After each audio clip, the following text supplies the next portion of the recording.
Well, welcome everyone. I'm Cheshire Mayerson, the current president of Cascade Mycological Society, and welcome to our April meeting.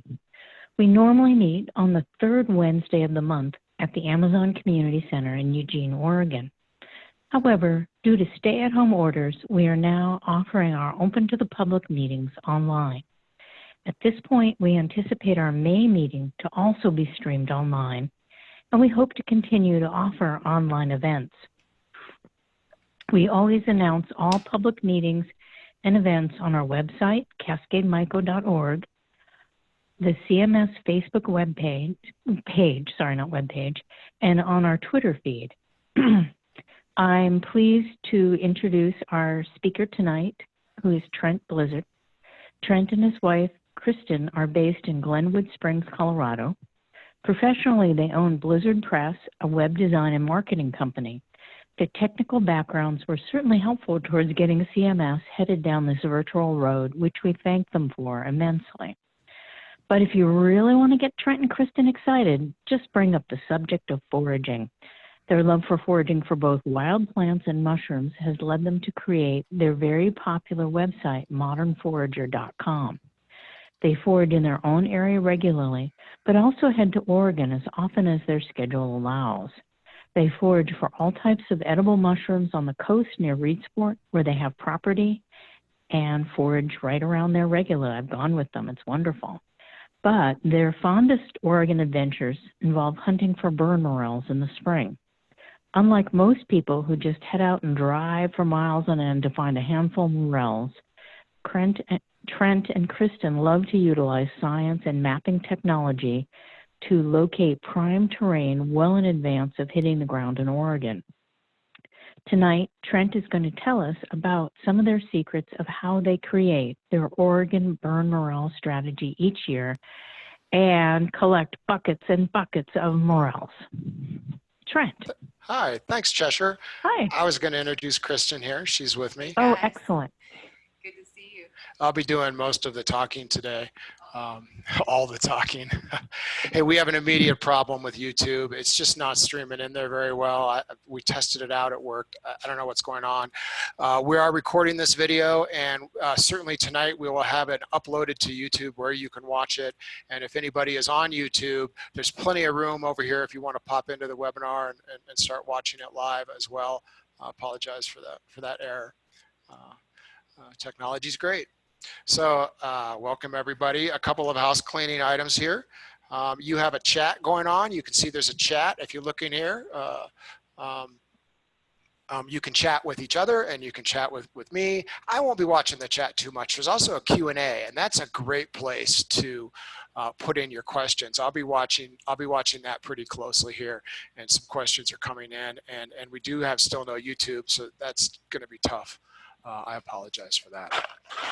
But we will have it up on YouTube tonight for sure, because I am running a recording of this right now. All right, so let's get on with it without further ado. Here's Kristen and I. I'll center this a little better for you. And our dogs, we travel to Oregon every year, every spring, and we hunt morels, and we've been doing it for several years now. We go to Idaho, we hunt in Colorado. Unfortunately, this year we're not going to make it. Obviously, the social distancing is a problem, but we travel with our two dogs, and we typically spend a couple of weeks exploring around the area, camping, going from fire to fire. We usually spend two, maybe 3 days on a fire if it's productive, and then move on. We also come back. We have a place in Reedsport, so we spend a lot of time there exploring the dunes. So that's fun. Now, when we start talking about morels here, here's the list of fires that we have visited in the last couple of years. If any of those are familiar to you, I don't know if you've noticed. You can raise your hand on the webinar. Go ahead and raise your hand if you have hunted a forest fire for burns before. I'm curious how many of you have done that. We got a lot of hands going up. A lot of you. Wow, you're filling my screen. Oh my gosh, stop. That's crazy. Awesome. So there's a lot of experience in the room, so to speak. I like talking about burns because morels are secret. Natural morels, nobody's going to share their spots with you, but burn morels, they change every year. They go from burn to burn, and it's not really a big secret. So it's a really fun mushroom as a mushroom hunter to talk about and share information about because you're not really giving away a secret spot. And people are surprised when you share it. Now, what we've been doing is we map burns, and we have on our website an ebook about it. And we got started mapping the burns because I would make maps so we could come out and hunt burns in Oregon, and discovered other people wanted my maps. So that's how I kind of got into that. And now we have, I don't know, 100 people that use our maps every year to find morels and share their stories with us. It's a lot of fun. Now, when we start talking about the morels themselves, I think there's some topics to kind of put out on the table here. First of all, morels are polymorphic. That means they're gonna look different, different colors, different sizes, different shapes. They're also very predictable. Morels will fruit at certain temperatures. They like certain humidity levels. They like certain elevations. They like certain trees. But while they're predictable, they also behave unpredictably. Now, I say this because one of the things that happens with morels and like teaching about burn morels, or people will be like, oh, I find them over here, or I find them there. And there's all these exceptions to the quote unquote rule. I don't want to talk about the exceptions today. I really want to kind of share our system of finding them. So I'll often be talking about, I think that's kind of a fringe idea, like it's not the norm. They certainly have a sense of irony there. You will know if you've been hunting for morels, you spend all day and then you find them next to your car. They're funny, funny creatures that way. They're very difficult to classify down to the species. They look so similar, and you have to really get to the microscope or DNA testing to drive down into the species level for a lot of these morels. We also consider them mycorrhizal. So that means, and there's some debate on this, of course, but they live with trees. They live in tree roots, tree bark, tree trunks, and that's where they hang out and have a relationship with the tree. And that's a really important thing if you want to successfully hunt burn morels or any morels, are to really understand trees. So these are all things we take for granted. That said, morels shop local. The trees change as you go around the country or go into different habitats.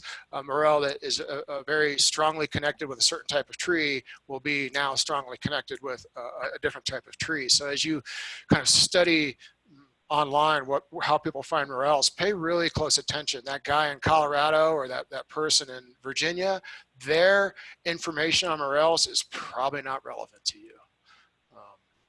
So we like to talk about all these with the concept that we're after strategy, not serendipity.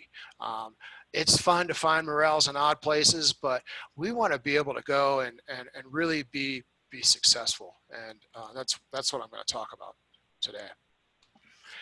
So burn morels. I'm going to go to the kind of bottom idea of this, which is a lot of people find morels in a place that is burned and they call them burn morels. For our purposes, those are not burn morels.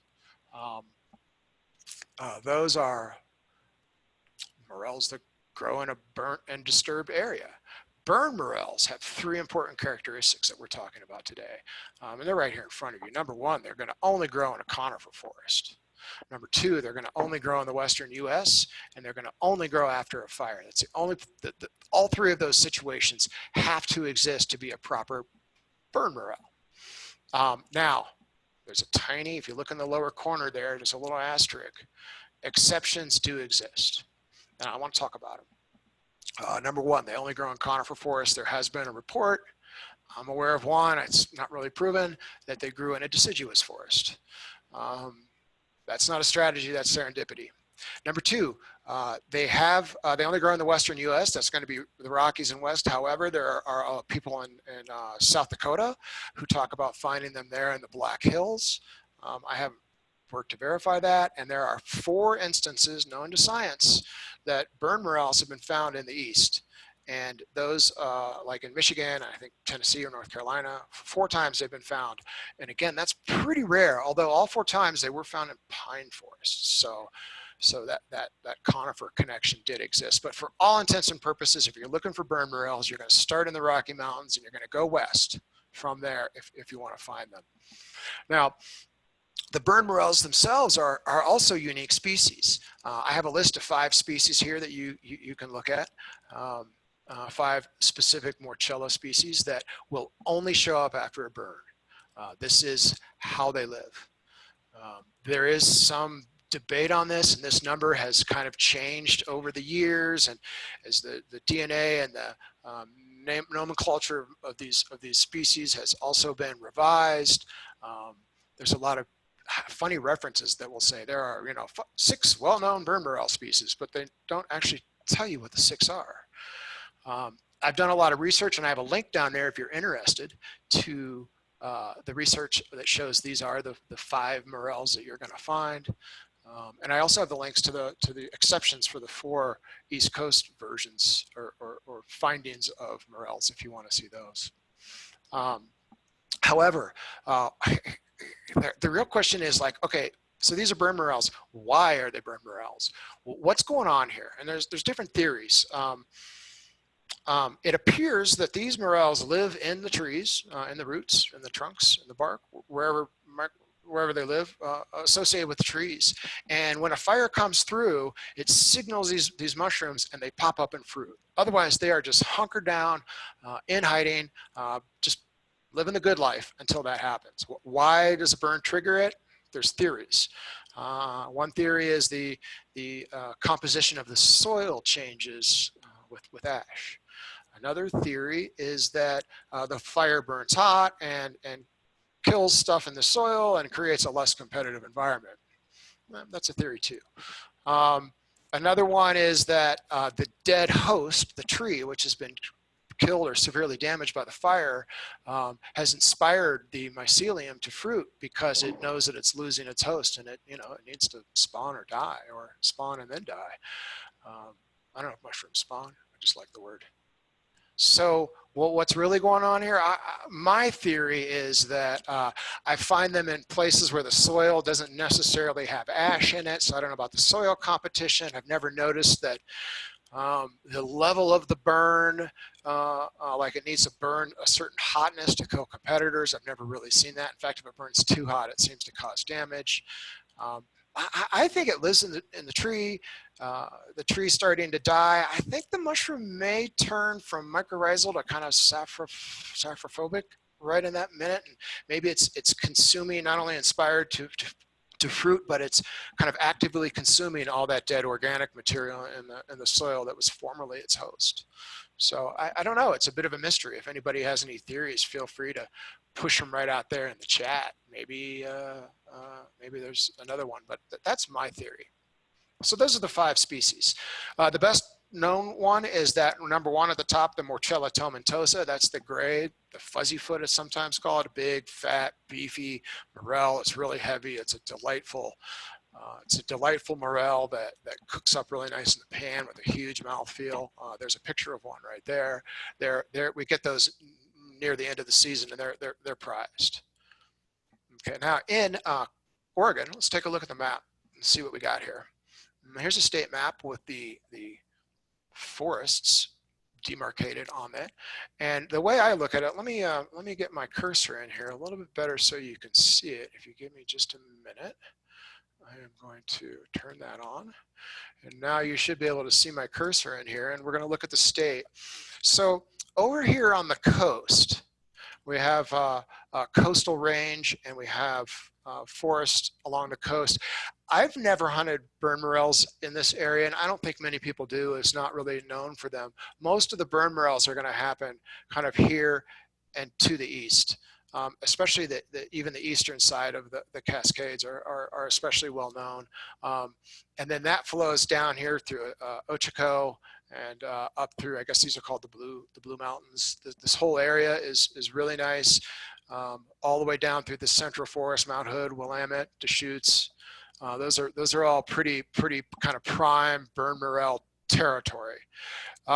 This big area in the middle is very deserty, and it's not a lot of the right kind of trees, so we don't find them there. And this area down here is kind of interesting. Right down in the lower southwest corner of the state, there's a lot of nice territory. However, never really found many mushrooms there. Apparently there's something going on with the soil, that the soil composition down in here and in Northern California is different than the rest of the state. Curiously, there's also tan oaks, a different kind of habitat there as well. So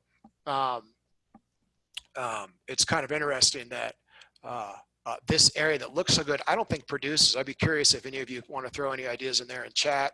I forget what the name of that soil is. Yeah, there is a town called Burns here. There's nothing highlighted there though. This map is also important because it shows the national forests, which are going to be our hunting grounds for these mushrooms. The other kind of thing going on with this map, and the problem is, compared to normal foraging, you mushroom hunt in your area, you have your favorite spots, you go check them out. With burn morels, it's different. You have to go find that burn. You have to locate it on a map. You have to decide whether you're going to go, whether it's good. Then you have to like get there and get into the burn. There's a lot of things to figure out here, and that's where the mapping becomes really critical. Because you are driving quite a distance. Now here's the good news. You can research burn morels from your armchair. When we're talking about, let's see, satellite maps, topographical maps, land use maps, and road maps. I'm going to talk about those now for about the next 20 minutes and how we're using maps to find the right kind of places. But here's the quick rundown. We're using satellites to look for trees. We're using topographical maps to get the right aspect, elevation, and steepness.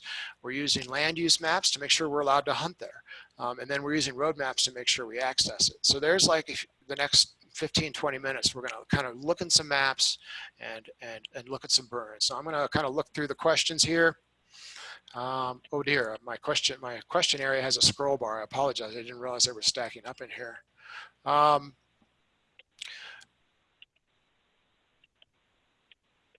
So yeah, I think I'm going to be answering a lot of these questions as we go.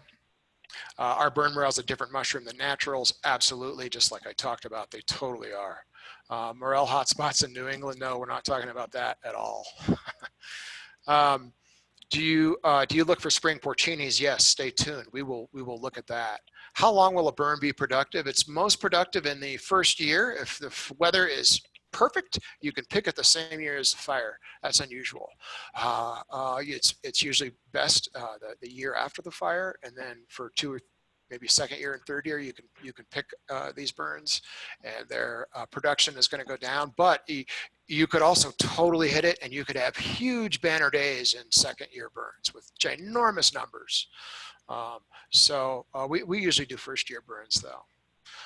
You got some clear cutting. I don't think I want to talk about clear cutting. It's not something I know enough about. Soil temperatures, but we'll get to that. So let's look at some maps. And map resources. First of all, you got to find the burns. There's the real problem is here. There's too many burns. There's millions of acres of burns a year. I mean, we measure them in millions of acres. That's a pretty big number. I think the challenge is not getting burn maps. The challenge is winnowing down all the burns so that you can kind of find where you're going to go. And on some of these, it can be daunting because they combine 10 years of burns onto a map, which means you got a map in front of you with, I don't know, hundreds of thousand burns to look at to figure out where you want to go next week. There's a lot of maps you can search on Google and get burn perimeters as well. So I'm going to pull over a quick map here just to show you. Pull that right over here. This is our maps here, and just to show you the 2020. Let's not look at that one yet. Let's just look at all the burns in Oregon in 2019. So these are ones we're going to hunt in 2020, And I've already gone through and I put them all on a map, and there's a lot of them. It's a challenge to find the right one. Now, if you happen to live near one and you're a local and you know the burn, that's awesome. You don't need this mapping technology. But for many of us, we're trying to, plan a weekend. We're trying to plan a 2 or 3 day trip even to hit just the right burn. So research is required to narrow this list down. So that's kind of the problem is finding the right burn, and it's caused because there's so many. I notice a lot of people are like, oh, there's free burn maps all over the internet, and I'm like, I mean, there's a lot of them, but you're gonna need to spend many hours combing through them, where some of these other paid versions are gonna be a lot quicker for you, I feel like. Okay, let's just see if we got any new questions coming here before I go to the next slide.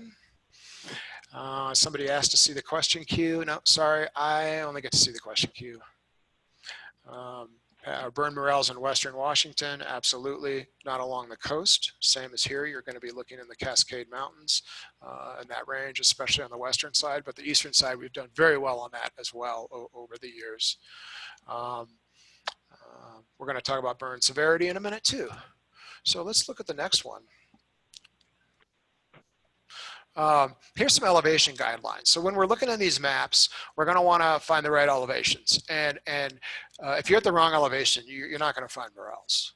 So here's generally where we start. These can change by several weeks. If you have a long, cold spring, everything can be 2 or 3 weeks later. Likewise, if you have a warm, sunny spring, everything can be 2 weeks earlier. So there's almost a month swing.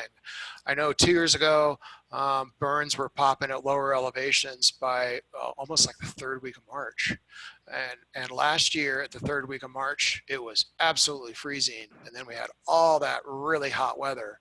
And it was really difficult on the burns. So this is my general guideline. So we often are hunting around Memorial Day weekend, and we are typically around that time, around 4,000 to 4,500 feet is where we often do a lot of our hunting in Oregon. But we have come earlier and later and explored different elevations for sure. Let's see. Okay, there's still a number of questions about second year burns. We'll try to hit those too.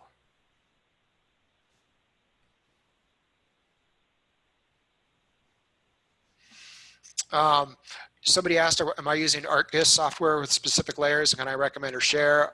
No, I'm building my own maps. The problem with ArcGIS is it's expensive. ArcGIS, Gaia GPS, and Onyx both have burn layers with maps on them. If you're really willing to wade through them, if you know how to use ArcGIS, I mean, you figure it out. It's a very complex software. I wouldn't recommend to a newbie by any means. Okay. Here's a pile of morels. This is kind of what's at stake when you have a nice day out there in the woods. I showed this picture here. I was showing you these elevation guidelines. These were picked August 13th, I believe, is the date on these. So last year we had a lot of snow. It was holding up in the high country pretty well. And this is in Colorado where we picked these in August, but I have a picture later on of some late season activity in Oregon as well. So the season can go on and on and on. If you get out there at the right time, you can find a lot of mushrooms. I'll tell you one thing, the burn morel hunters, they are typically out of the woods by July and August. There's not many people out there that time of year. They've moved on to other things. So it can be a really fun time to go. It also illustrates the problem of what do you do with all these mushrooms? Sandy Sadib asked, are they, or do they taste better? Why do we hunt them? And I don't think they taste any better. I don't think they're any different than other morels. That said, I don't eat morels. I'm really allergic to them. So I don't really get to eat them, but I do cook a lot of them up. And it really is, I think, the fascination. It's the idea that you can go out into the woods and fill 5-gallon buckets and one after the other if you wanted to. It's not a question of kind of, can you get enough? It's a question of how many do you want to carry out of the woods typically when you hit it. The numbers are amazing. Okay, so there was the elevation. Now, within elevation, there's these mitigating factors that change things. We have north versus south and east versus west. So when you go into a burn, the south-facing slope is always much warmer and weeks ahead of a north-facing slope. And it will also pop off first in the spring if it has a little bit of a northern, or excuse me, a little bit of a southern exposure. East versus west are pretty similar to each other. West is a little bit warmer than east. One of our favorite things, my favorite thing, is I like to find an eastern exposure.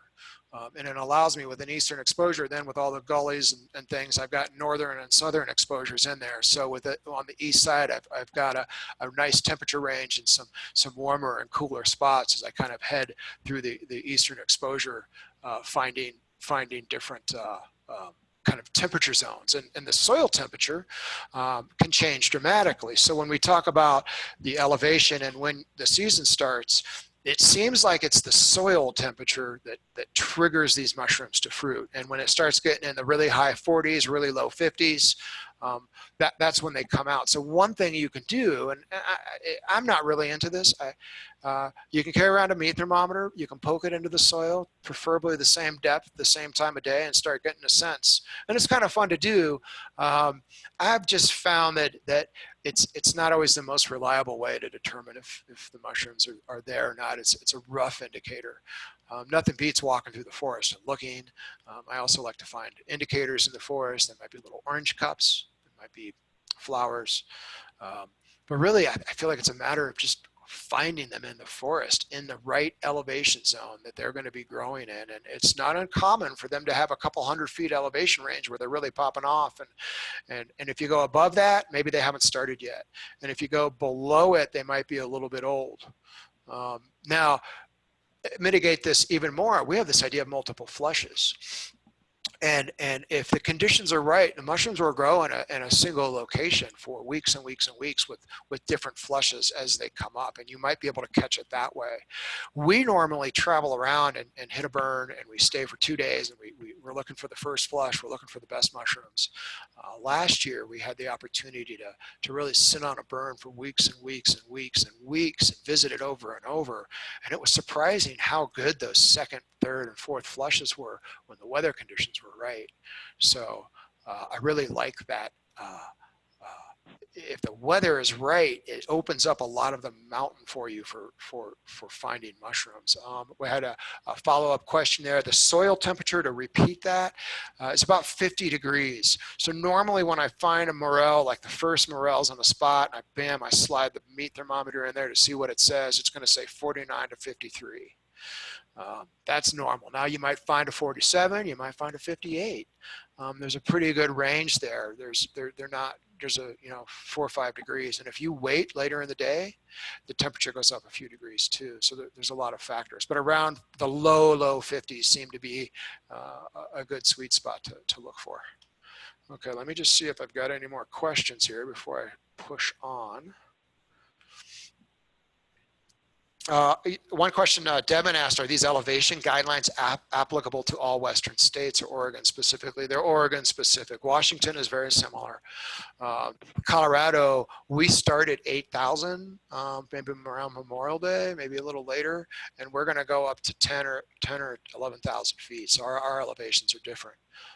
So everywhere is different in terms of those starting elevations.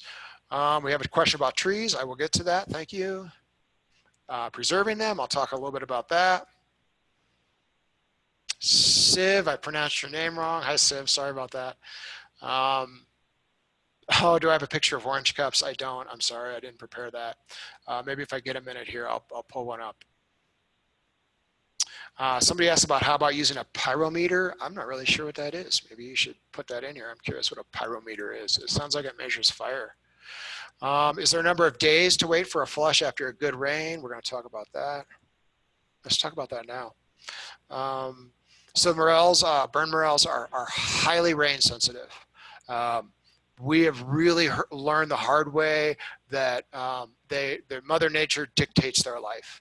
And you can hunt all day, and if it's too dry or too cold, you're not going to find them, or if you're in the wrong place. Working harder is not the solution. The solution is waiting for rain or looking at a rain map and going and finding a wetter environment. Now, how long does it take? If they're queued up and ready, if the weather's been nice and it's not really dry and they're ready to pop, they're gonna start growing about 24 hours after the rain, and certainly 48 hours after the rain, they're gonna be like in really good shape and ready to pick and big and beautiful. If you get a big heavy rain, a cold rain, that like an inch of rain, that will often set them back like 2, 3, maybe 4 days, because I think what happens is it drops the soil temperature like boom, 10 degrees with all that cold water permeating. However, from day, say, 4 to day 7 or day 8, the mushrooms can go bananas after a big rain like that, and often grow in weird places where the rain has really gotten into and seem to have encouraged them. So I like the big rain, as long as I'm not trying to hunt within a day or two of the big rain.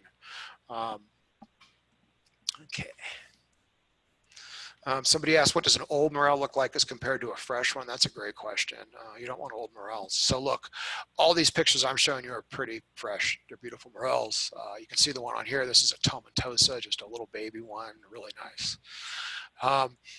When we pick the morels, usually the stems turn darker and they get crumbly.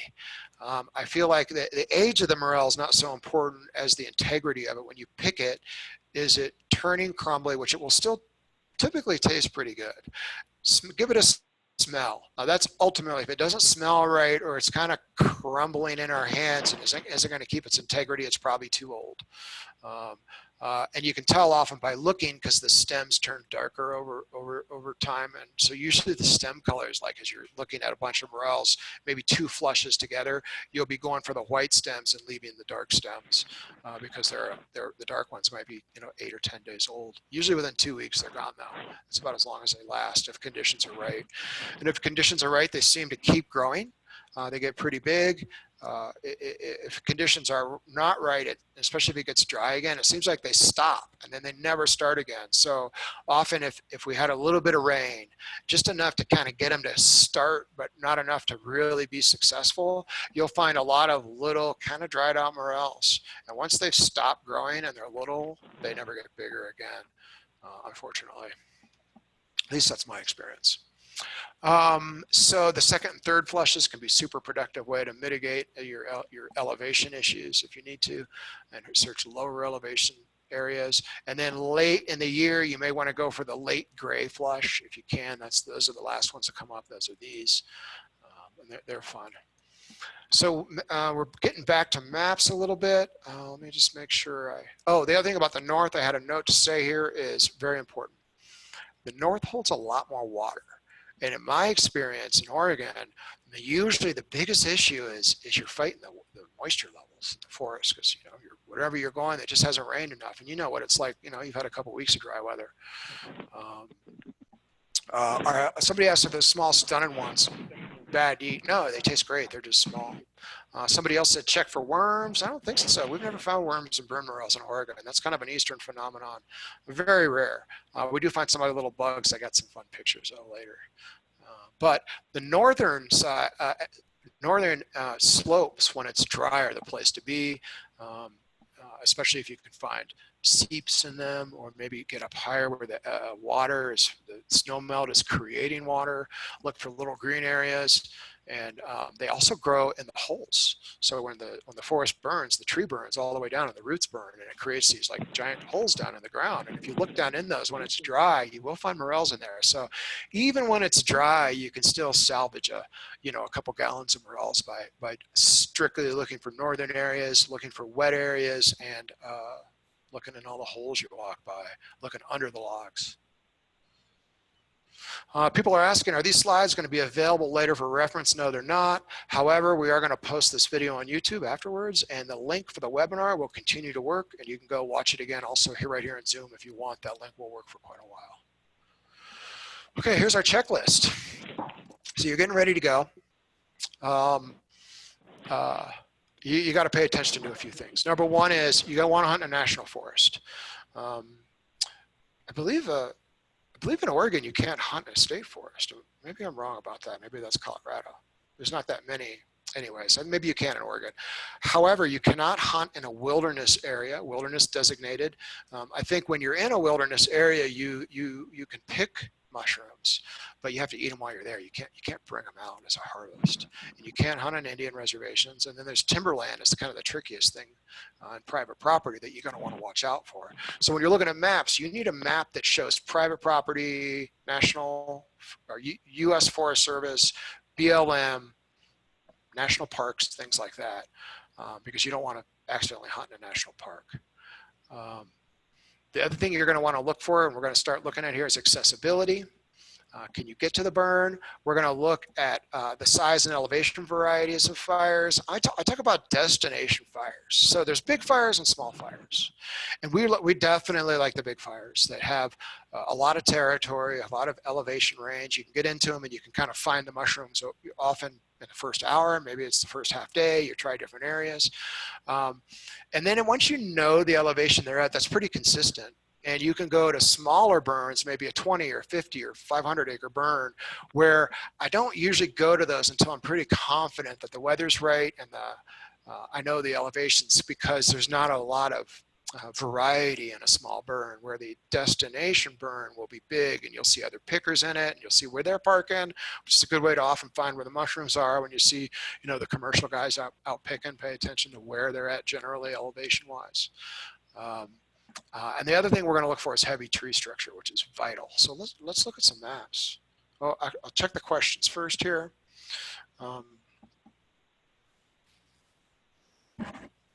Why is it called a gray flush? Catherine Creech asked that one. Catherine, it's because those tomentosa, Morchella tomentosa, are black and then they turn gray. They're unusual color. So one of their nicknames are just grays. Derek, hey Derek, you asked, are there any experiences picking prescribed burns? No, I don't have much experience. We've done a few and been really disappointed.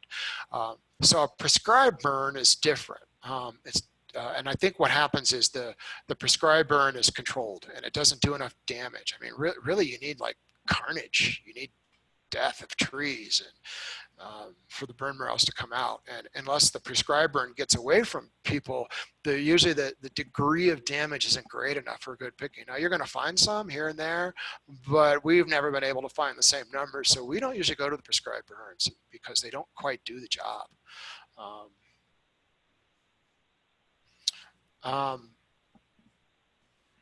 Okay, I think we're doing good on questions. I did answer what a destination fire was just now. It's the one that we pick because it's big and has a lot of variety and we know we're going to find mushrooms in it. And then from there, we can go look for smaller fires. Okay, so let's look at a map here. Here's a map of a satellite map. This is the Desolation Fire, which was east of Prineville, I think is how you say it, in the, I think that's Ochico Forest, and it looked really good. I'm not going to show the topo map here, but there's over on the left, there's roads coming up into here. And this was the first burn we hit 2 years ago, I think. We drove up into here and it was pretty tough hunting. We probably got a gallon and maybe 2 hours and looking around, and it was just not really enough to get us excited and stick around. And the reality is, if you look at this picture, you can see the problem. It's the trees. You can see all the space between the trees. And this burn really felt like a prescribed burn. When you drove up this road and we drove and like up in here, I was like trying to get to this spot where it looked like there were heavier trees. They just weren't burnt. They weren't dead enough. And I think because there was so much space between the trees, the fire kind of ran along the ground and it just didn't do enough. And there weren't enough big trees. So that's the lesson of this when you're looking on satellite. This is probably not quite enough tree coverage, not compared to what you're looking for. Now, the other thing we're looking for in here are this kind of mixed conifer forest, whether that would be, grand firs, Doug firs, spruces all mixed in, some pine trees. The mixed forest seems to be the best. They will grow, it seems like, with all those trees, though, in different habitats. Now, this fire was a much better pick. If you look at it, you can see the trees in here are pretty thick in this whole area. Now this was not a quote unquote destination fire. This was more of a boutique fire. Let me pop over to the next screen and show you. And this is the East Morel fire, which actually is also down by Prineville too. And we came in, we first saw it's U.S. Forest Service, so it's legal to pick. Here's a road running right through it. Man, it doesn't get any better than that. And it's pretty flat and walkable. Let me go back and you can see it here again. You can see that kind of lake over here. It wasn't really a lake. It was more like a dried up pond. There we go. But super easy to access. And the way we looked at it was, okay, this is 4,600 feet, which was our elevation zone. That's what we knew we wanted. We figured we could kind of park in here and walk down these nice flat areas and kind of get down into here and check it out. It's got some other good things going for it too. First of all, we like flat areas. They're a lot easier to hunt. But it also has northern exposures all through this area right here. So there's a lot of different, and like this little creek bed right here has southwest and northeast exposure. So there was a lot of actual variety in this little burn, even though it was only a total change of 500 feet in elevation. So to go back, here's what it looked like. Now, when we got there, it was like super dry. And it was tough hunting. And we didn't do too well in here. What we ended up finding out was in this little creek flowed down into here, and we were able to find them in these northern edges. We found some creeks and springs, and we were able to find little pockets of morels, in this case because it was too dry. But otherwise, a really nice looking on a map. This has everything. It's legal to pick. It's got easy access. It's got easy walking. And it's got lots of trees, and it's got northern exposures as well as about a 500 range in elevation with some south and east and west exposures, so we could try some different aspects there to see if we could find them. It was the East Morel fire. Now let's look at the next one. This one. Here's an example. It might be a good fire. It's got a lot going for it. There's a campground right here. This is called the Indian Creek fire, I think, Indian Crossing fire, maybe because of that campground. But oh my gosh, if you came to this fire and you showed up there, you got access, right? And it's legal to hunt. But look at that hillside, you guys. That is first of all, that is a south-facing hillside. So it's going to be beat by the sun. And it's just too steep to work. Now, by the way, mushrooms, morels love steep areas. You're going to find them in any steep terrain. One of my tips later on is if you're in a really competitive environment, there's other people picking, go to the steeps. People often don't pick them. They're harder, way harder to pick. I dare say exhausting.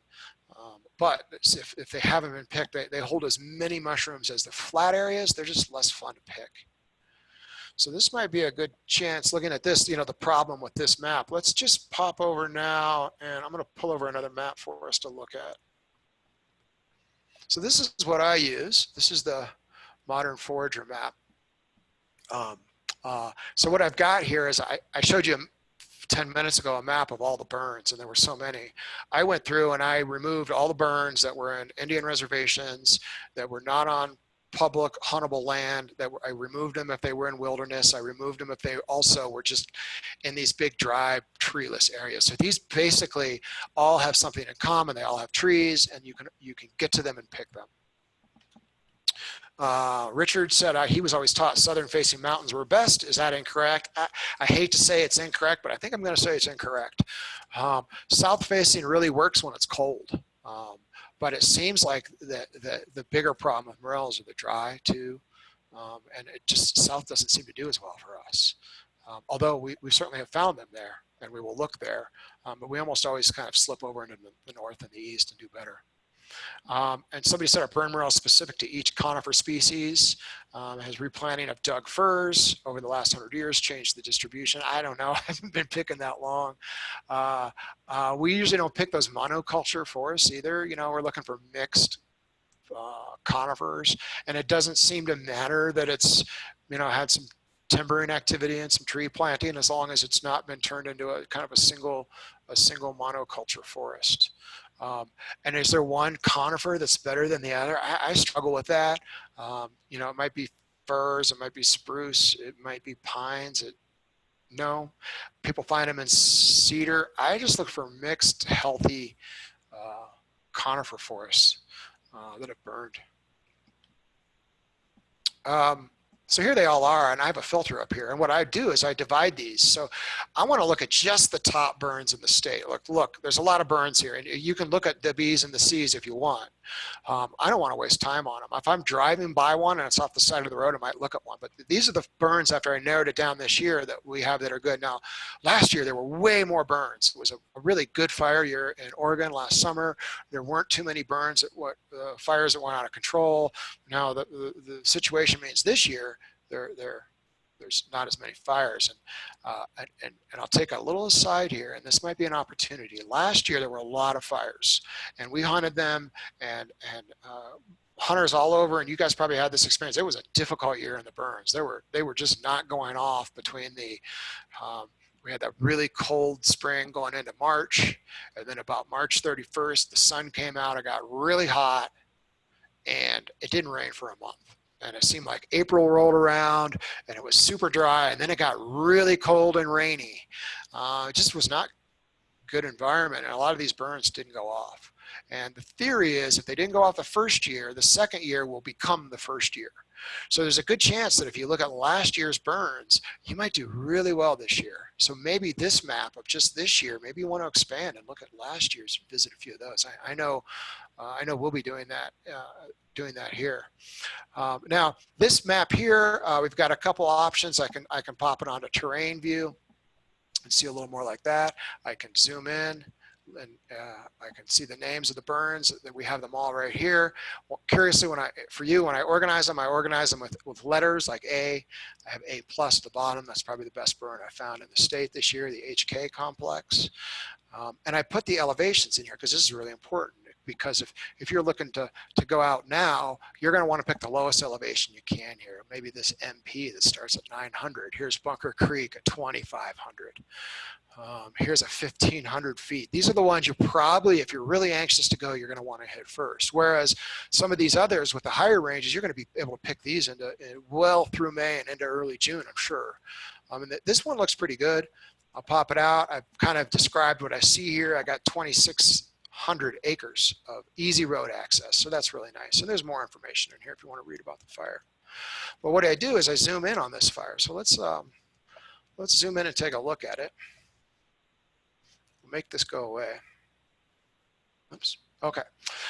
So usually what I'm doing here is I'm going to pop in next, and I see all the roads. They look good, easy access. And I'm going to pop into satellite. And I got mixed feelings about this one. There's a lot of brown in here. There's a lot of treeless areas, but look at all these creeks running through here with pretty heavy tree cover up in here, pretty heavy tree cover. I kind of like most of the creeks run north-south. So that means you're going to have a lot of east and west facing slopes. There's a lot of trees right here. There's some really thick trees through here. So looking at this burn and coming back to the map, you probably, can kind of figure out where you're going to drive and park in here. Now, the next thing I always want to look at is the Forest Service map. Now, here's why. This burn looks pretty good, but in many U.S. Forest Service areas, the Google Maps are not accurate. The roads they have are a fraction of the roads that are there. They don't seem to be labeled the same as when you're driving down the road. The labeling doesn't match the Forest Service labeling in here. They don't show gates often. I don't know, there's just not a lot of, I don't rely on this Google map. I've had problems with it, not getting to where I need to be. So I like to use this Forest Service map to plan my routes, to see the names of the roads, and then I can look in here too, and as I get in here, I can remember like, oh, this area looked good and it's flat, and you can zoom in and look at the elevation right there and kind of see, and maybe you want to pop back over and take a look at the trees in there, plan how you might get there. So that's a nice, I also have the geological USGS maps, which are very similar. Sometimes they have a little more up-to-date information in them. You can see they're very similar though, but I will reference both of them occasionally. There's creeks running through here, so if it's dry, you might do that. So this is the kind of how I map these out when I'm trying to locate these burns. I'm I'm using all of these layers to determine if it meets my 6 criteria.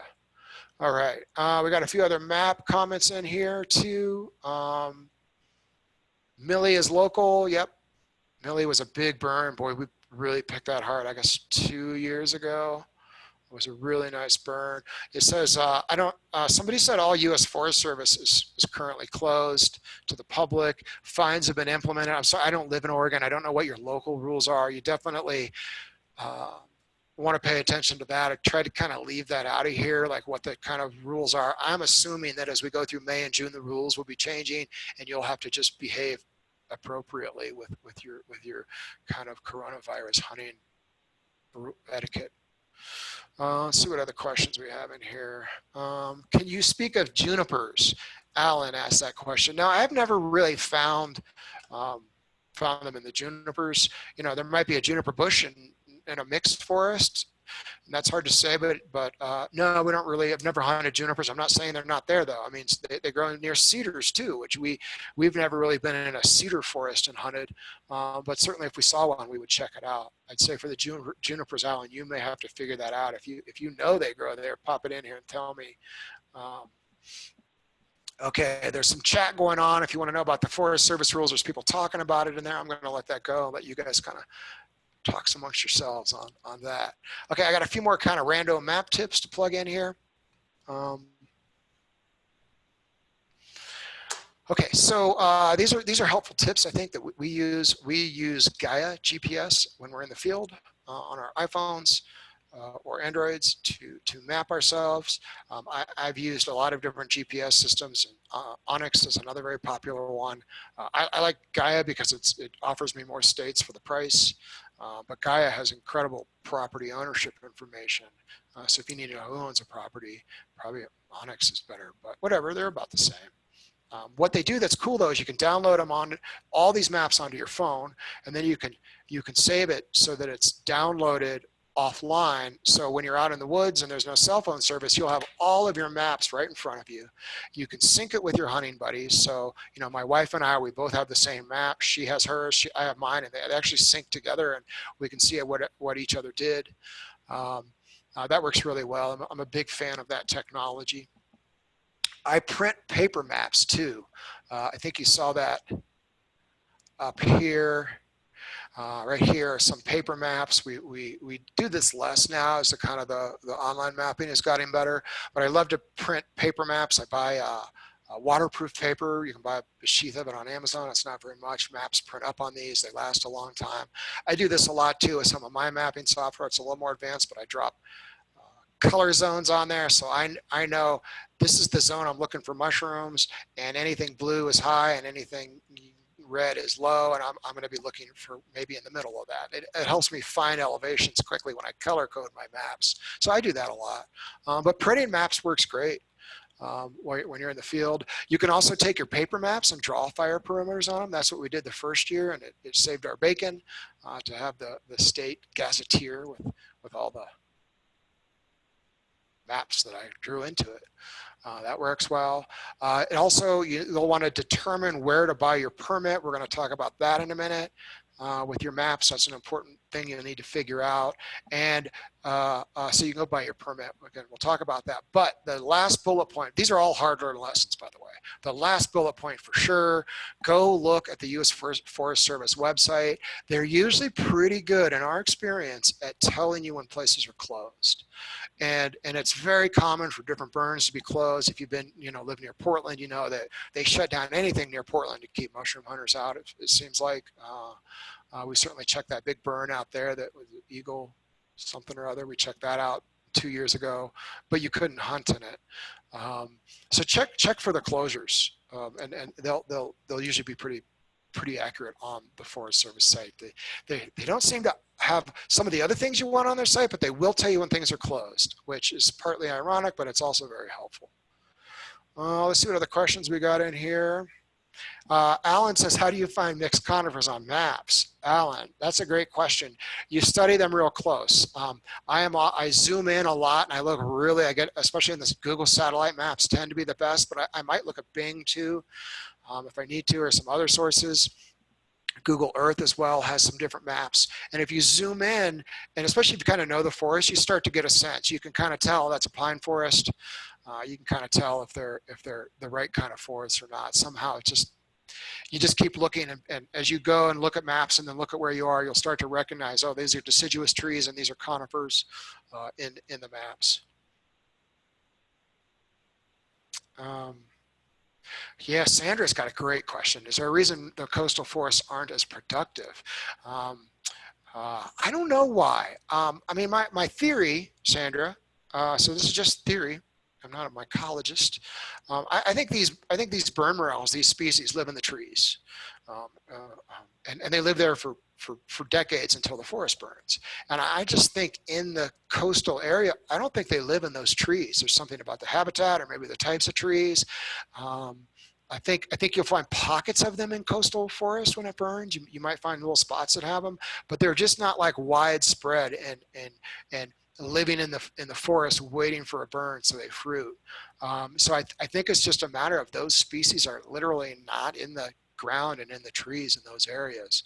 And I'm sure that obviously the habitat is so different along the coast between the moisture and the trees and the fauna that is also there, the flora and the fauna. It's a totally different environment. People do find them though. I think if you want to find them though, you best head west. You best head east and get into those good ranges. Okay, good. Let's see if we've got any more questions. It came up again. So the whole first year, second year burn question is like the #1 question people ask. If you randomly sample 10 burns, it's going to look like a bell curve. I think you're going to, 1 or 2 of them, you're not going to get much. 2 of them, you're going to just fill with hundreds of pounds. And the other 6 are going to be anywhere from a lot to enough to keep you satisfied. I think what happens in the second year is that all shifts. And now 1 out of 10 is going to be huge. 4 out of 10 is going to be nothing. And you're still going to have 4 or 5 in the middle that are going to produce some, but not as many. But there's a chance you could totally hit it and just go huge and find a lot. That also happens. So I would just say from a strategy standpoint, the odds of you finding a full bucket are probably cut in half at a second year burn. However, they're around. They're nice because nobody else is hunting them. You can have the whole place to yourself, and you might find an amazing flush and do great. But all things being equal, you're going to find more mushrooms in a first year burn on average.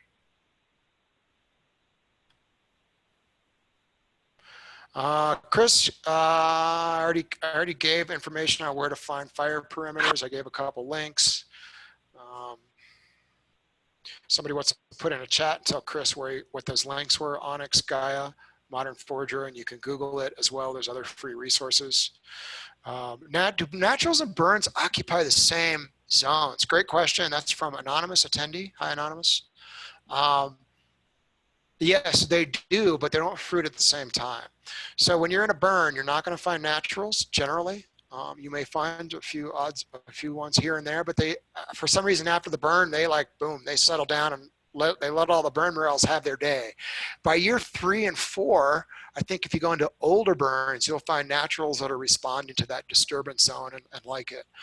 But you don't find many naturals in a burn. And when you do, they make sense. You're like, oh, here's a little pocket over here with some trees that didn't burn and it's pretty green, and you're going to find naturals in there most likely. You might find porcinis too, which we're going to talk about in a minute. Do the burn morels grow better in Oregon than Washington? Yikes. I don't know.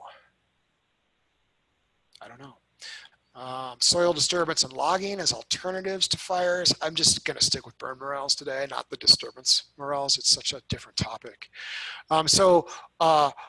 We're kind of moving on here, getting close to it. You know, we've done our scouting. Everything has been armchair up to this minute. We've done all this already. I've mapped all the burns. I've picked my favorites. I know where I'm going to go. I've done that kind of armchair research. So when do you go? Well, you're going to want to try to pick when it's rain and warm. And if you watch the weather, you will have a much higher success rate. Fighting Mother Nature is very frustrating with morels. I do have a cool link here.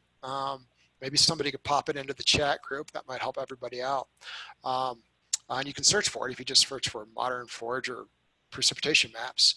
I've got a couple of online websites that do really nice mapping, and not just like Weather Underground is going to show you radar. The kind of mapping I want is twofold. I want to see the whole state, and I want to see in the last week how much rain has fallen and where. I want to see like everything. And then I want to be able to determine where the rain is, because you might be sitting in Portland and like, okay, I got a 4-day weekend coming up. Where am I going to go? And it's surprising. There will be a giant rainstorm over in the Blue Mountains where an inch fell, where in other parts of the state, there's not much rain. And you're going to want to follow. We had a year 3 years ago where we picked up and left Bend area. I think we were down near Sisters hunting a fire, and it was dry. We picked up and left and drove all the way over to, gosh, halfway to Baker City almost, because it rained hard over there. And we made out like bandits. We picked all the mushrooms we wanted. So follow that rain is a good way to go. Of course, you can just go pick too. Sometimes you just need to get out in the woods, even if you're not finding massive amounts. Leanne Caspi said, is Gaia best for delineating public versus private? I believe Gaia and Onyx have the same capability for delineating the two. On Gaia, there's a layer called land use or something, and it delineates BLM, state, private, native, park service, all that stuff. And I always have that layer open, and you know, often you're driving up a road and you'll go from public, you'll go from Forest Service to BLM to private within a mile, and it's good to know where you can hunt. Both maps have that delineation in it. Do you find the morels grow bigger west of Cascades? I don't know. I've never really found anywhere where like they grow bigger. I think it just depends on the weather. When we talk about the first year, yeah, we're talking about fires happen in the summer, and the first year burns are the next year. So they could happen in June, or they could happen in August or September of 2019. We're going to hunt those in 2020. And again, very occasionally, if you have a really warm snap in October, you might get fire morels popping up in the fall, which is crazy. Do I have elevation guidelines for naturals? No, I will say though that I feel like naturals come up right before the burns. So I feel like maybe the naturals pop a little bit ahead of the burns, but I don't know if that's the case. I don't have elevation guidelines for naturals. I guess the answer is no. But when I do find naturals around the burns, it seems like they're often old naturals. So there's that. Oh my gosh, Mark Conway, the scientific name for orange cups. Kristen, can you look that up and pop that into the chat? And if there's a way, maybe can we put pictures in the chat? Might be a good way to get a burn morel up there. Otherwise, or an orange cup. Otherwise, Kristen, maybe you could email me a quick picture of an orange cup and I'll pop it up here. Orange cups are beautiful. And there are a few species that grow along with the burn morels and are excellent indicators. We like to see orange cups. Often the orange cups will pop up profusely, the small ones, right before the burn. So if you see lots of little orange cups, you might be just a little bit too early. You might not be, but you might be. The other thing are we see verpas. False morels often come up before the burn. So if we see those, usually that means we need to go lower.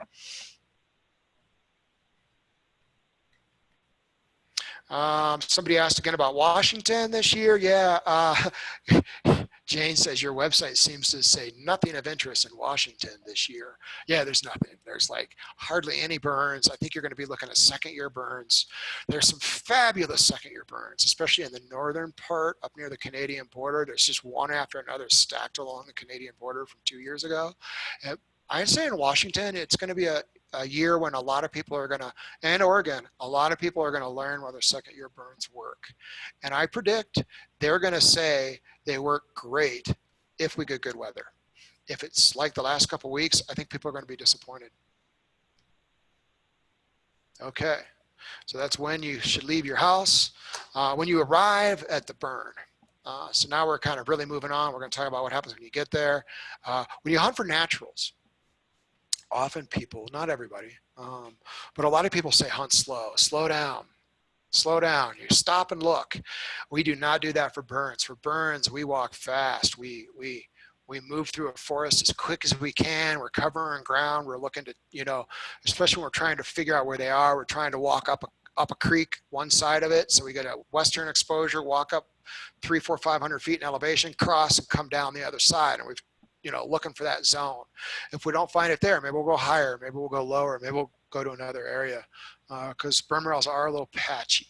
They will often grow in one area, and then over here they'll not grow, but over here they'll grow. So you do want to cover a lot of ground. And the reason is too, is there's so many, they're pretty easy to spot. I mean, they're not like, you know, there's still morels that can be hard to spot, but when there's hundreds of them and you're walking fast, you're going to definitely be spotting burn morels. So we do that. We usually pick a couple of pre-planned areas in a burn. You know, we'll get on a map. We're going to go here, here, and here. That will purposefully test different elevations and aspects. So we almost always have like the first day planned out when we land in a burn. Like here's 4 spots we're going to go look at. Now we may see a bunch of cars in one area and say, oh, that must be close to the elevation. Or maybe we'll find them right away. Honestly, more often than not, we find them the first or second spot, and we don't have to keep looking too hard. Even in competitive environments, though, where there's other cars, you know, you walk through a forest and pick the burn morels, you turn around and come back the same way, you pick still a lot on the way back. They're easy to miss.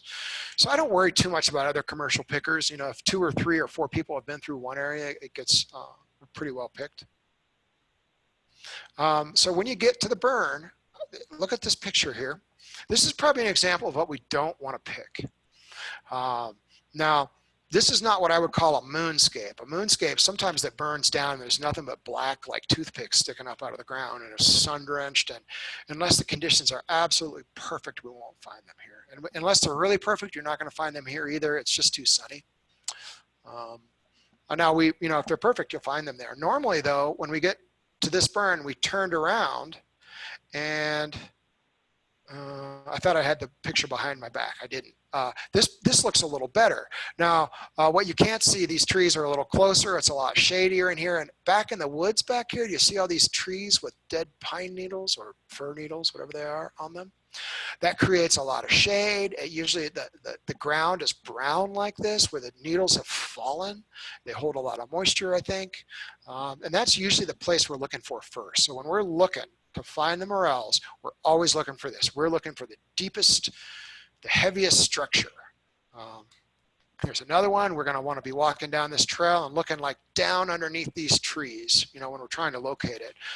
That's where they come out first, and that's where they're going to be most abundant. Now, as the conditions are just right, they will start popping out everywhere, and they're even easier to find. But sometimes if they're, you know, that's not just right, you're going to want to really focus on structure. You're going to be down on your hands and knees. You're going to be down in these shady spots. Look for dead pine needles in the air, and look for brown ones on the ground. And that's going to be the best spot to look at.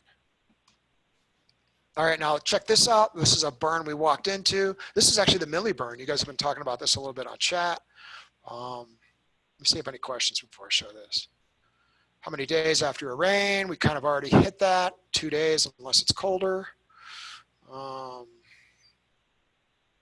Do false morels precede natural morels? Yes.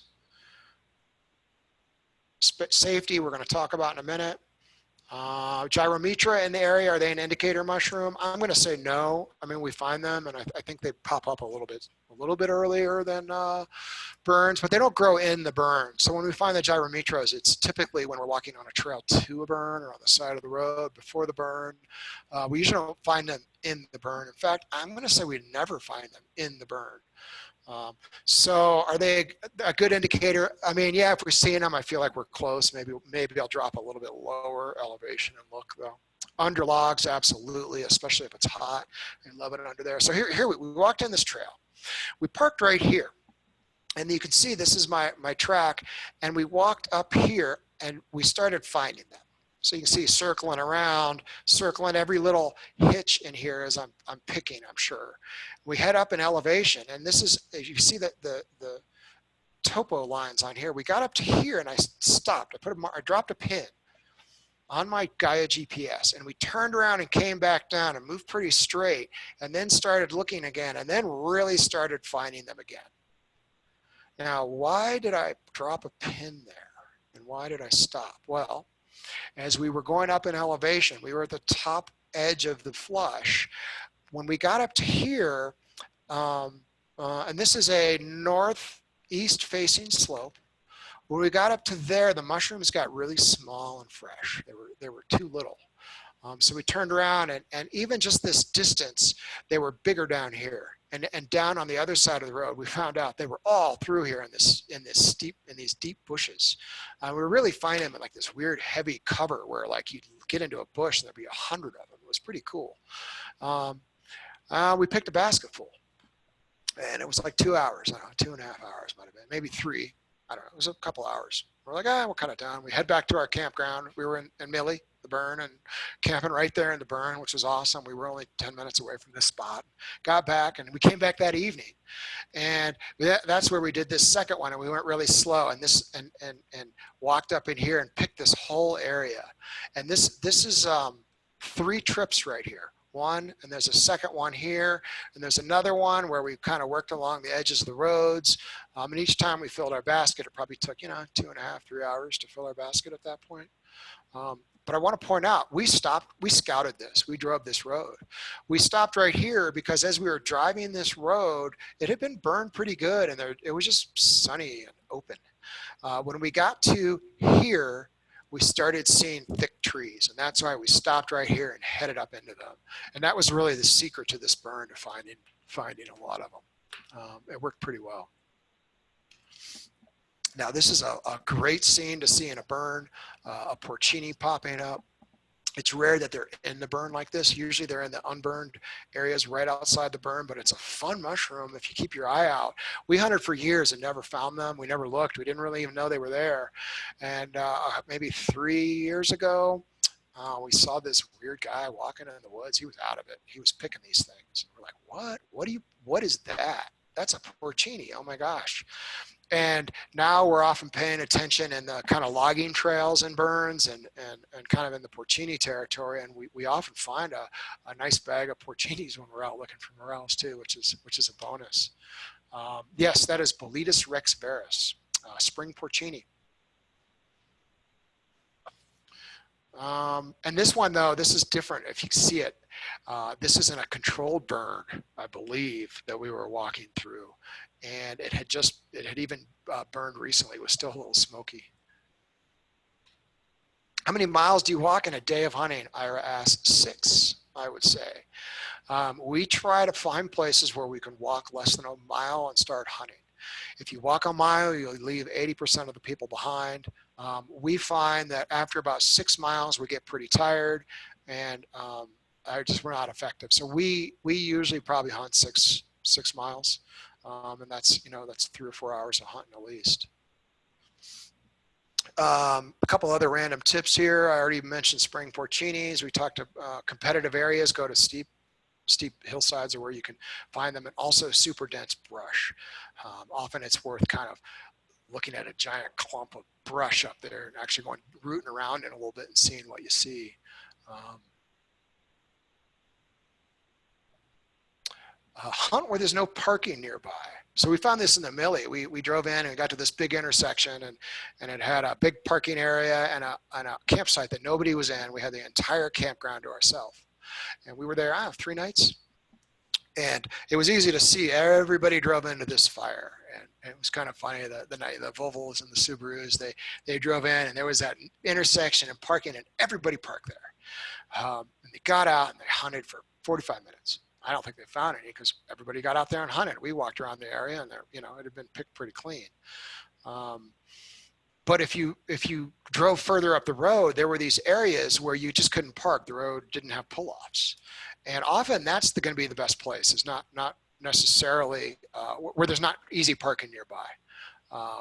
I can tell you one thing, the commercial guys did not park in that parking lot of that three-way intersection with the campground nearby and go hunting. They drove right past that thing and kept going up into the woods to find a quieter spot. So I don't know that it's necessarily that you got to get away from people, but I know one little secret is if you can find a stretch of road where there is no parking, try to hunt that. It's not the road that's the problem, it's the parking. Also, hiking a few miles if you need to. Like I say, we try to limit it to a mile, but we'll go further if we need to. That always pays off. Always. There's rarely people when you walk a few miles. Know your wilderness boundaries if you are in a wilderness area, so you don't accidentally swing into it.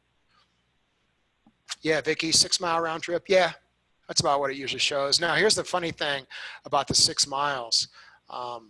I used my little Gaia GPS to measure my mileage. I also have a nice Garmin unit I used, which always showed more mileage when I was mushroom hunting. Because what happens is when you mushroom hunt, you're spending a lot of time circling around, going back and forth, and the phone is not quite accurate enough. If you're walking on a trail, it's pretty accurate in a straight line. It measures your distance pretty well. But when you're doing a lot of jigging and jagging and backtracking, it doesn't really track it well. So when I say 6 miles round trip, it's probably more like, especially mushroom hunting, if I'm really circling around in mushroom hunting, it's probably at least 8 miles in actuality with a more accurate unit. Some of our favorite things to take with us. Hey, walkie-talkies. Walkie-talkies, I think, are a safety tool.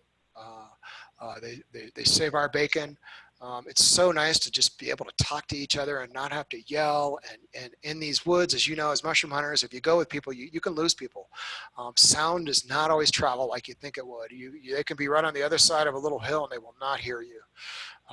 And walkie-talkies are really convenient. And then you're also not yelling in the woods, which is nice to be out mushroom hunting. You sometimes see people and hear people hollering away for each other. And I don't know, we're just not those people. We kind of talk on our walkie-talkies to each other. We just carry the cheapest ones you can buy because you lose them. We always get the ones with rechargeable batteries for sure. And we usually have a couple so we can give them to people that come with us as well. Because usually we don't get lost. It's the people we bring that we worry about. Wet wipes and hand lotion. Oh my gosh, here's what your hands look like. That stuff is awful to get off your fingers, and nothing beats a wet wipe and then some lotion to get your kind of hands cleaned up, because this is really hard on your hands to have all that on there. In a couple of days of doing this, your finger pads will just be raw from handling those mushrooms. Somebody said, cool, what channel? Ham radio goes farther. Yes, Luke, you're so right. Here's the thing though, we're never really more than a couple 100 yards apart. That's why I like the little cheap ones, the small ones. They're light. I don't care if I lose them, which I do.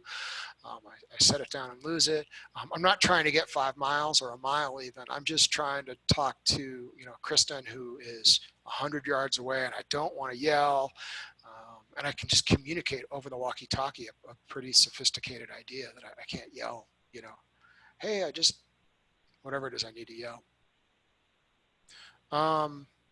We love a hanging basket for drying, especially when we're camping. Here's what that looks like.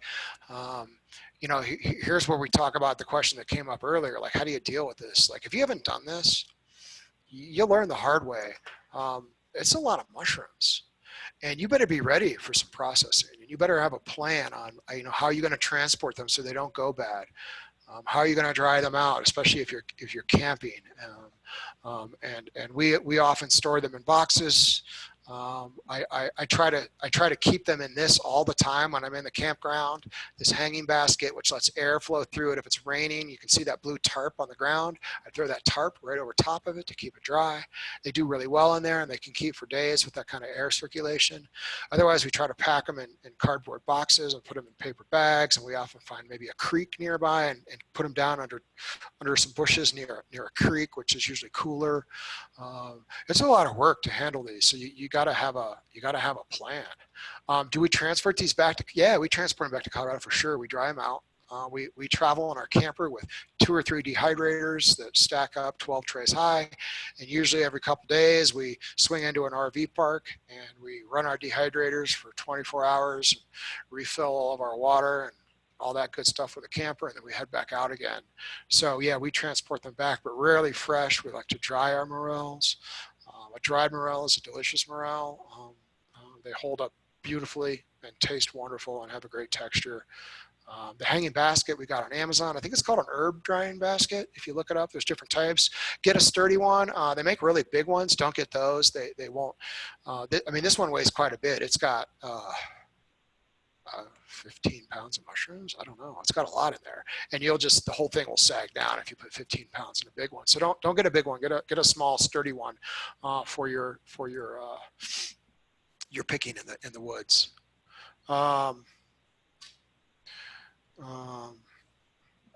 Let's see here. Let's go back and see what else I had in here. A tarp, a chainsaw. Look, trees fall. If you ever get stuck in the woods without a chainsaw and blocked in a road, it could be difficult. We've had it happen, so we do travel with a chainsaw in the back of our vehicle. We like a proper mushroom knife for sure. Cleaning morels is a full-time job, and if you can pick them and brush off any dust before you put them in your bag. Hopefully your bag has holes in the bottom so dirt falls through. Makes a really big difference. You can harvest morels with a pair of scissors. You can harvest them with a plastic knife, but boy, if they're dirty, you're going to want to get the dirt off them. We have a bag with a mesh and shoulder strap. The shoulder strap is key. You're walking in a mile. You're walking out with 15 or 20 pounds of morels in your bag, or however many, and your arm gets pretty tired carrying that out of the woods, and it's nice to be able to put it over your shoulders. Notice the next two items in there. Bring an extra bag because you fill the first one, you're a mile deep in the woods, and you do not want to head home because your bag is full. In fact, bring a second extra bag because you might walk out with 50 pounds that day if you're in the mood. So I always carry a couple of small bags and extra bags in my backpack that I can use in a pinch. Maybe not as my primary foraging bag. A hand lotion's in there twice. It's pretty good stuff. Do you ever use a basket pack? Yeah, Dana asked that one. We have them. I tend to not use them. And the reason I don't use a basket pack is one is it's just not really a comfortable backpack, the one I have. And it's awkward to be picking morels all the time and have it on your back between bending over and trying to get him in. You end up taking it off and setting it down like as a little base camp and picking the whole area and bringing it back to your backpack. And usually what I do is I try to keep a smaller backpack in my bag. I carry my bag, and then I have carabiners. I can clip bags to it. If I need to have some extra carrying capacity in my smaller backpack, I just attach it that way. We have a link. Kristen put some links in here. Good. Looks good. Okay, we're doing, oh my gosh, it's 9:30. We better roll through the last couple slides here. There's those dirty hands. Here's that bug I was talking about right here. These are about the only bugs we ever find in morels. Now, occasionally you will find a bug living in a morel like as a home. That's normal. It might be a spider, it might be a centipede, who knows what. That's just a home. But what you don't find typically are ants and worms and maggots infesting the burn morels. What you will find are these little bugs. I wish I remembered the name. I don't. If anybody has it, pop it in there in the chat. They look like sesame seeds, little black sesame seeds, or maybe even ticks at first glance, which is alarming. They're kind of hoppers. They kind of hop around a little bit. We don't like them. If you find those, usually if you go higher in elevation and find a fresher mushroom, they won't be there. They tend to move in like in week 2 on a mushroom if they've been sitting around for a while, which, sometimes you got to pick them. We brush them off. And if you lay them out in a place, those bugs will generally crawl out of your mushrooms, most of them. However, if you still, if you're picking those and you let them crawl out, we learned that the hard way in a hotel room by putting a bunch of mushrooms in our hotel room, and there were bugs all over the room. So we started using that as a strategy to get the bugs out that year when we were getting a lot of bugs for a couple days. However, we dehydrated them, and I'll tell you, you pull those dehydrated mushrooms out and they taste great. There's nothing wrong with them, but you get to the bottom of the bag and there's like 50 little dead dried up bugs in the bottom of the dehydrated bag. So they were still in the mushrooms. So that's a difficult thing. Do you care? Do you spend more time cleaning them? How you deal with it? They are very easy to see. So if you're that person, you can spend that extra time, inspect every mushroom, perhaps cut it in half, clean it out. You know, perfectly clean mushrooms, they're not hard to get off. They're just not fun. Let's see, did anybody put the name of that bug in here in the chat? Weevil? Maybe, I mean, I don't think so. I wouldn't call that a weevil, but there is a name for it. They are, okay. We got a couple weevil. Keith, you like that? We're going to call it a weevil, Keith. So there you go. No, Ben, we're calling it a weevil. We're gonna go with Keith on this one. All right, the hanging baskets. I see a question on that. We posted that link into the chat. Thank you, Kristen. Can you dunk morels underwater or otherwise hose them off to get off the dirt or the ash? Yes, you surely can. I don't know if you should. We rarely do it. If the mushrooms are really, really dirty, you can wash them. I would say I would probably prefer to not pick them, but if I need to pick them, I would probably dehydrate them, and I would probably try to get most of the sand off when I rehydrate them later and kind of filter the water out, kind of swirl them around in the water. If you do want to wash them before you dry them, it's important that you wash them and then you air dry them and get them back to normal before you put them in the dehydrator.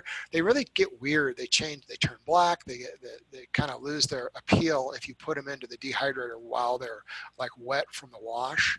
I don't think they taste bad, they just don't look as good. So we rarely wash our morels before we dehydrate them. We always wash them before we eat them. It's rare to find a morel that's so clean you don't have to wash it, a quick rinse before you eat it. Okay, we're going to look at permits now. We're down to about 10 minutes out. I'm sorry, I'm going to maybe run 5 minutes over. Larry mentioned he's heard saltwater. Yeah, I think that's an Eastern Midwest thing where they're trying to get bugs out of the water. I would not do any burn morels with saltwater because there's no bugs in them.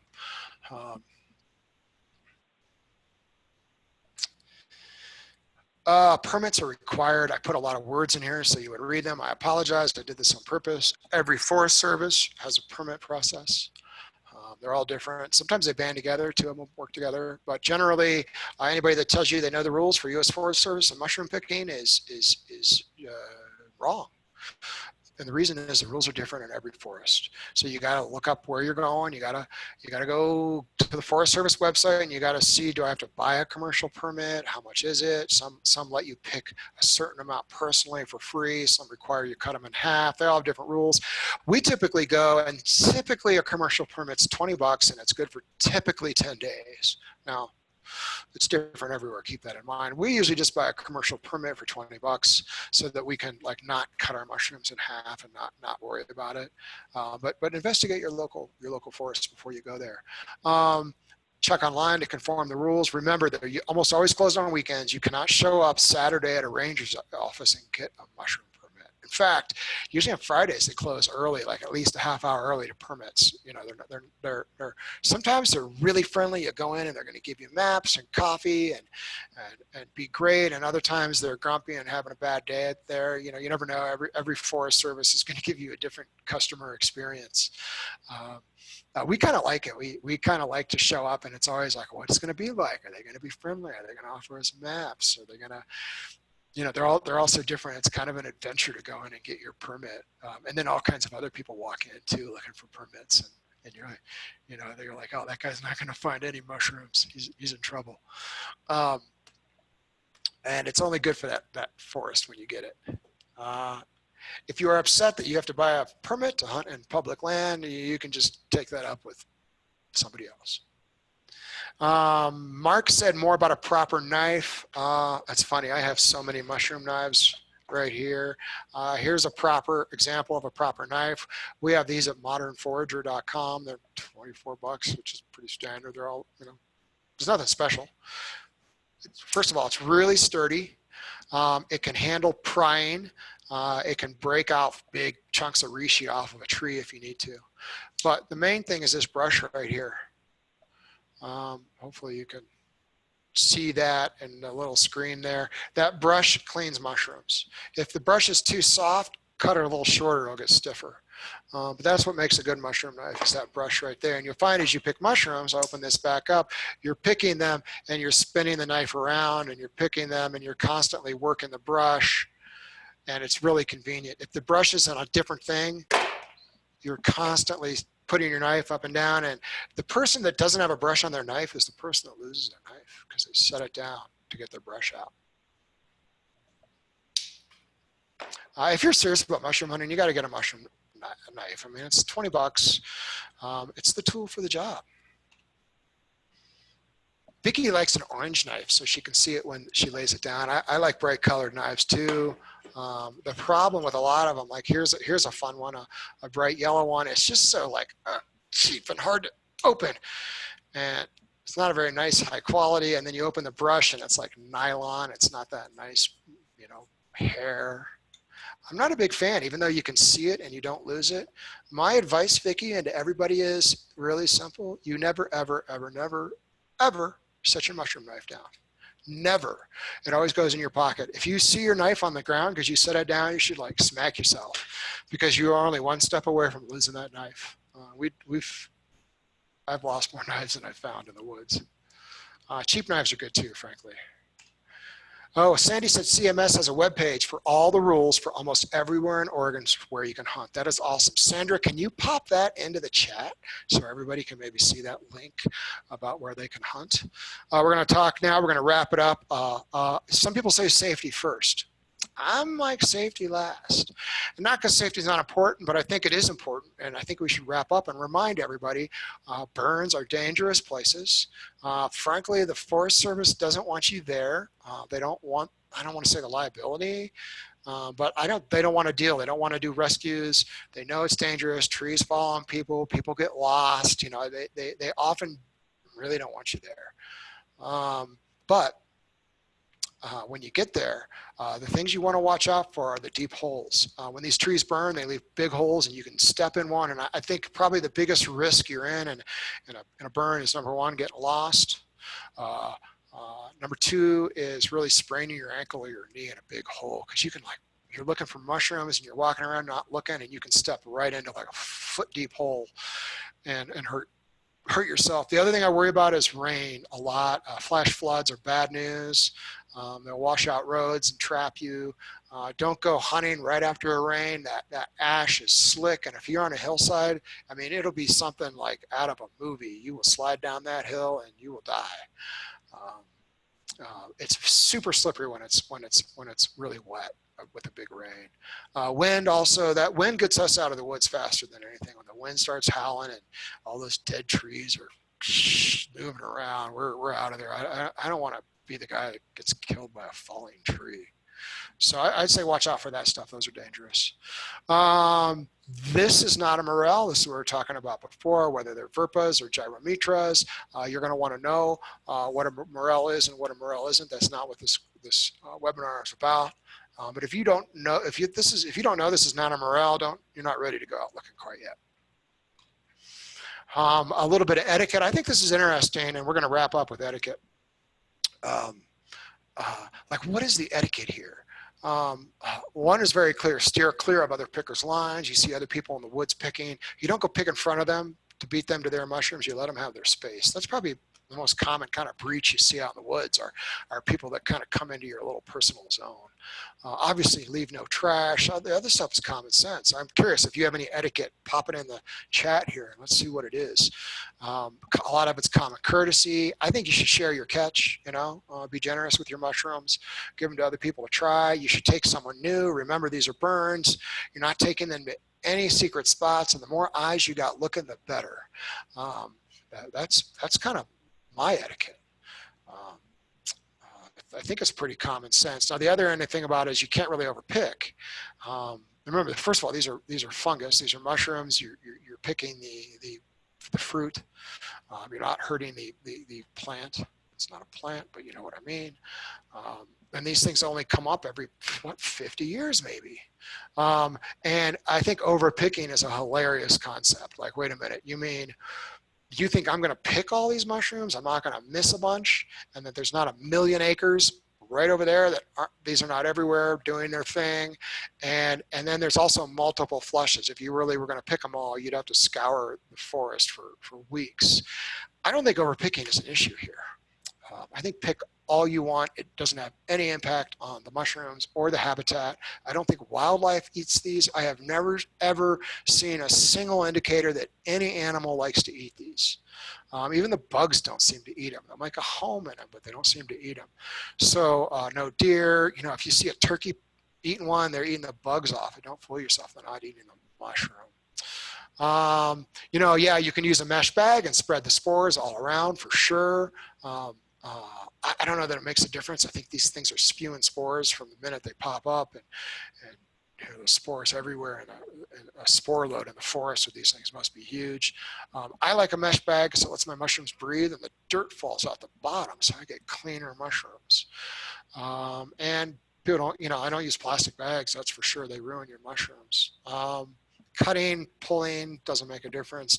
There's no science. That's strictly opinions, and usually the person that tells you that you're doing it wrong is just telling you they don't actually know what they're talking about. So cut or pull, you know, you use your preference, and don't you know, don't tell anybody else how to do it, because it doesn't matter. It's kind of like how you're going to put your pants on. It's your way. See if we got any more questions here. Good. All right, so I'm just going to finish this up with a fun slide. Somebody asked me about mountain bikes. Yes, we take e-bikes with us to get deeper into the woods. You can see our e-bike there is kind of loaded down with some mushrooms from a successful hunt. This one was down at the blanket fire, I believe. And then other little fun piece of nature to wrap this up. We don't see a lot of nature in these woods.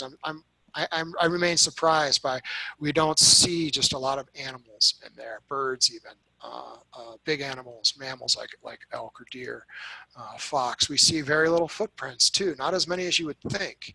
Now I'm sure, don't get mad at me, I just don't think animals are really thriving in these forests the spring after a burn. It's probably a difficult place for them to be. And if I were a deer, I'd probably head the next hill over where there wasn't a burn.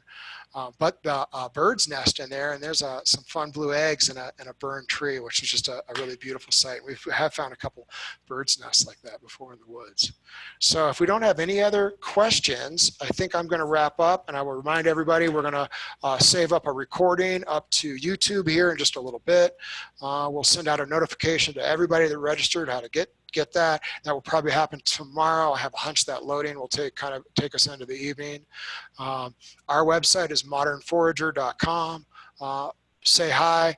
We love talking about burn morels. We're on Facebook, and the other thing is we're not secretive about it. If you call us up and tell us, you know, you're finding them, or we'll ask you questions, and we'll tell other people what's going on out there. And likewise, we'll tell you, yeah, they're at about 4,500 feet right now, and it seems like the picking's good, or, you know, we're pretty open with this information. So feel free to stay in touch. Thank you, everybody, for the nice words. Thank you. I see everybody signing off. I am going to close this down now. So, hey guys, happy hunting. I hope you find lots of morels this year, and I hope you stay in touch with Kristen and I. Bye-bye.